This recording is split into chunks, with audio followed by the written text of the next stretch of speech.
Железничкиот сообраќај низ Македонија во колапс. Возовите речиси цел ден не сообраќаат, а персоналот е револтиран од менаџментот зашто не останал на ветувањето. Машиновозачите бараат покачување на додатокот за квалитет за 10%. Колку време ќе трае бојкотот на работниците засега не се знае. Ваквата реакција следува зашто менаџментот на компанијата останал глув на барањата на работниците. Не сообраќаат ни патничките, ни теретните возови.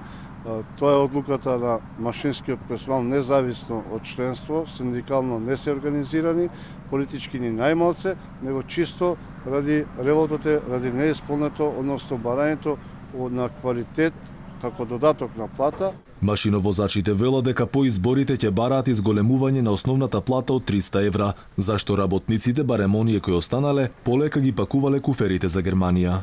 Овие денови пред 2 дена, 3 дена беа на лекарски прегледи, од страна представник имаше од Германија во Струбица, извршија лекарски прегледи и од нив добар дел ќе заминат надвор од државата, затоа што им се организира и јазик овдека да учат да завршат, све на трошок на Германија.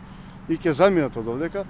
И ја не знам кој ќе ги вози возовите, значи воопшто не ги интересира. Алфа го побара и првиот човек на транспорт, но тој денеска не одговори на нашите повици. Затоа оттаму преку соопштение рекоа дека прекинот на работа бил незаконски, а за истиот требало да има известување. Во меѓувреме министерот за транспорт рече дека годинава во буџетот на министерството предвидени биле 430 милиони денари и тоа за субвенционирање на патните трошоци по барање на МЖ транспорт, но конкретно за проблемот барем денеска не кажа. За она што евентуално сакаат да бойкотираат е зголемувањето на коефициентот на квалитет за работа.